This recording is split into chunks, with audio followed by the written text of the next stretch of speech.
안녕하십니까. 귀농신사TV 흑염소를 사육하면 그 9번째, 오늘은 흑염소 먹이에 대해서 말씀드리려고 합니다. 농사료와 조사료로 크게 두 가지로 나누어지는, 즉 흑염소 사양관리에 관해서 말씀드리려고 합니다.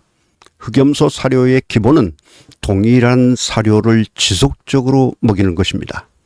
사료를 자꾸 바꾸는 것, 그것은 매우 안 좋은 것이죠. 지속적으로 사료를 먹여야 된다. 즉 어떤 좋은 사료가 있다고 해서 그 사료를 잠깐 먹이고 그 다음에 또 사료를 바꾸고 이러는 것은 매우 좋지 않은 방식입니다. 먼저 농사료를 보면, 농사료는 사료회사들이 있죠. 또 그리고 농협이라든가 축협 등에서 흑염소 전용 사료를 생산해서 공급하고 있습니다. 이 흑염소 전용 사료를 먹이는데 그 종류에 여러 가지가 있죠. 어린 염소용도 있을 것이고 번식용이라든가 육성용, 이런 여러 가지 것들이 있을 수 있습니다. 뿐만이 아니라 TMR 사료, TMF 사료 같은 것도 있습니다. TMR 사료나 TMF 사료는 농사료와 그리고 조사료를 합해서 여기에다가 생균제를 투입을 해서 발효사료가 되겠습니다. 그 다음에 조사료가 있을 텐데, 이 조사료는 여러 가지 종류가 있죠. 애뉴얼 라이그라스, 그리고 국내에서 많이 생산되고 널리 사용되고 있는 이탈리안 라이그라스도 있겠고요. 페레니얼이라든가 애뉴얼이라든가 톨페스큐, 알팔파라든가 연맥이라든가 티모시라든가 이런 여러 가지 것들이 있을 텐데요. 조사료도 지속적으로 먹입니다. 흑염소는 초식동물이기 때문에 조사료가 주가 되고 오히려 농사료가 보조사료가 되는 그런 관점을 가지고 있어야 된다고 생각을 합니다. 어떻게 먹일 것인가 하는 것을 말씀드릴 텐데요. 잠시 영상을 한번 보시죠. 조사료는 결국 풀사료인데, 염소는 초식동물이기 때문에 이 풀사료는 반드시 먹여야 되죠. 지난번에 말씀드린 그 농사료의 경우에는 염소 육성에 필요한 영양소를 균형 있게 공급할 목적으로 사용하는 것이고요. 주로 이제 곡물로 구성되어 있겠죠.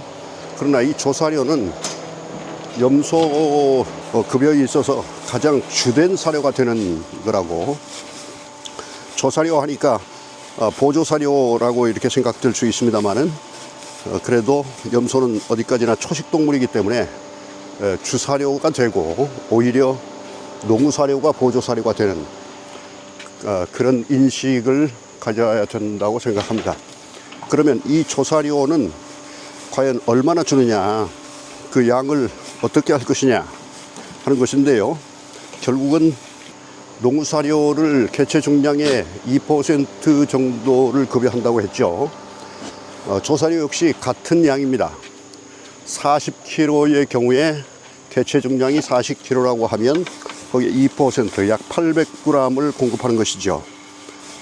이것도 역시 일일이 개체별로 몇 g이 될지 이걸 환산하기가 어렵기 때문에 전체 수용되어 있는, 사육실에 수용되어 있는 전체 마리수, 거기에서 평균 개체 중량을 계산을 하고 그 평균 개체 중량의 2%, 그러면 40kg를 감안한다면 800g이 되겠죠.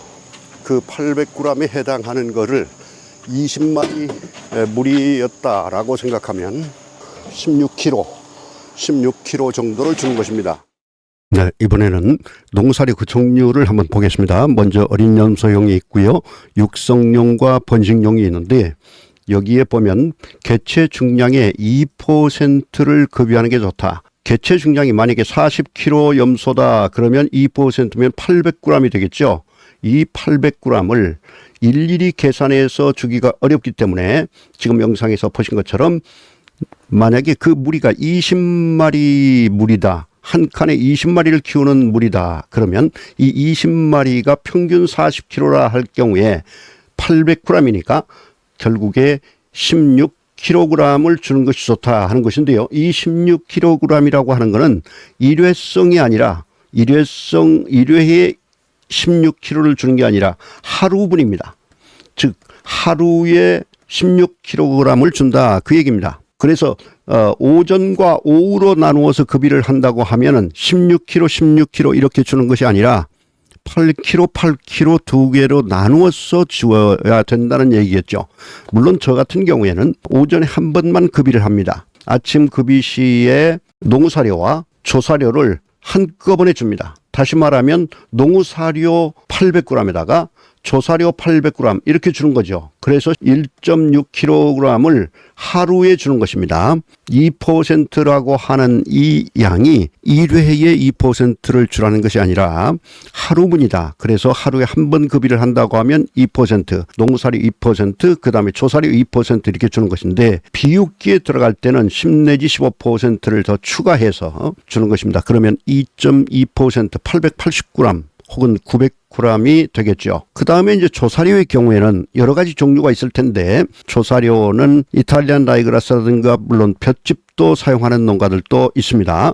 페레니얼, 애니얼, 톨페스큐, 알팔파, 연맥, 티모시 여러 가지 종류가 있을 것입니다. 이 중에서 가성비를 따져서 저렴하면서도 상대 가치가 높은 그런 풀사료를 공급하는 것이 좋겠습니다. 그러면 아까 말씀드린 것처럼 농사료는 개체 중량의 2%를 공급한다 했는데 조사료는 그럼 어떻게 줄 것이냐?